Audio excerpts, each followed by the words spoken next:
Yeah. Joining us now is royal watcher James McCourt, who is also a British entertainment correspondent. This must be even bigger news in Britain than it is here. It's always huge, you know, when there's a royal wedding or a big royal event. I think there's a lot of interest surrounding this one, though, because we just love Prince Harry. You know, he was known as the party prince. If you think just back in 2012, he was in Vegas, he was naked. Now, just we saw the video. Oh, yeah. And just a few years later, you know, it looks like he's settling down, or he is settling down, which is incredible. It's a nice turnaround, and I think we all feel good about that as a country. And yeah, it's going to be a busy next spring. We've got the wedding, and then Kate's third child is on the way as well. So it's all about the royals in the UK. Well, of course, she is a trailblazer. Meghan is. She's an American. She's divorced. She's older than Harry. So many things, biracial.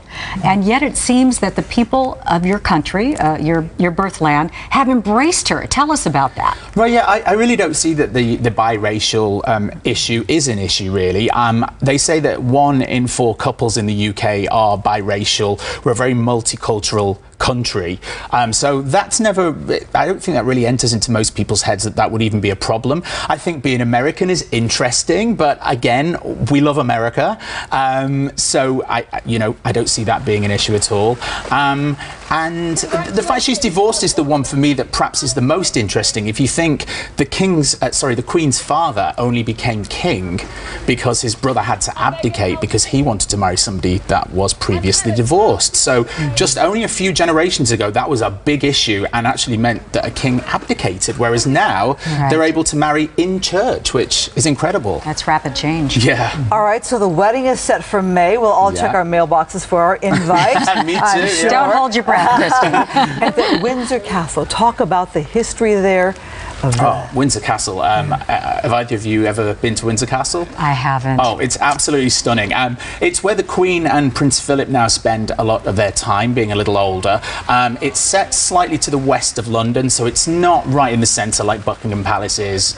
Less hustle and bustle. Protected, as you would imagine a castle is, with castle walls. Huge fire there many years ago. They restored the whole place. It looks honestly brand new inside, having toured around it, and it's just a beautiful place. The chapel where they're going to marry is from 1475, so it's kind of old. Yes. It's where Harry was baptised, and it's even where the body of King Henry VIII is in one of the tombs. So there's a lot of history there.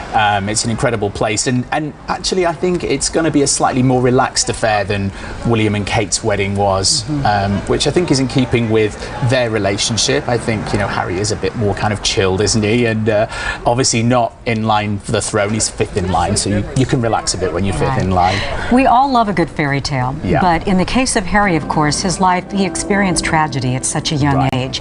And for that reason, the people of Great Britain especially hold him close. Yeah. And how do you think all these changes will be received, and what will happen next? You know, he was walking behind his mother's coffin in the funeral procession when he was only 12 years old. And he said recently in an interview over in the UK on TV that should never happen to a child. He just felt for that to happen in public was so difficult for him to deal with. And because of that, I think that's potentially why he did turn into a party boy for a while.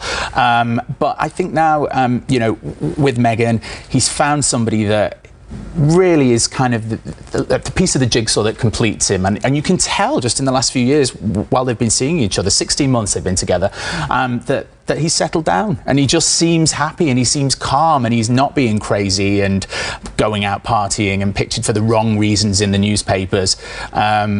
Yeah, I'm really hopeful that this is the right one for him. I think it is, I really do. And what can she expect? Now we think of your tabloids, and I'm already reading one article that broke down every relative she has, distant or not.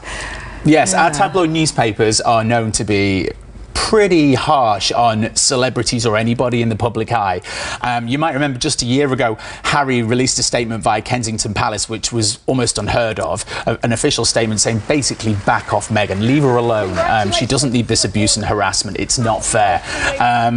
she's going to have a very hard shell, believe me, because they will go after her for any little thing they can find. There'll be no stone left unturned. So, I don't envy her really on the one hand, but it seems, you know, that the relationship hopefully will carry her through and carry the whole thing through. I hope so. Well, James, we thank you so much. Of course, we're all rooting for the young couple. We are. But as Americans, we're taking special pride. Buy your hats. Get ready. You never know, that invite might drop through the door. Okay. Well, come back. Lots to talk about over the next year. Thank you so much. Thank you.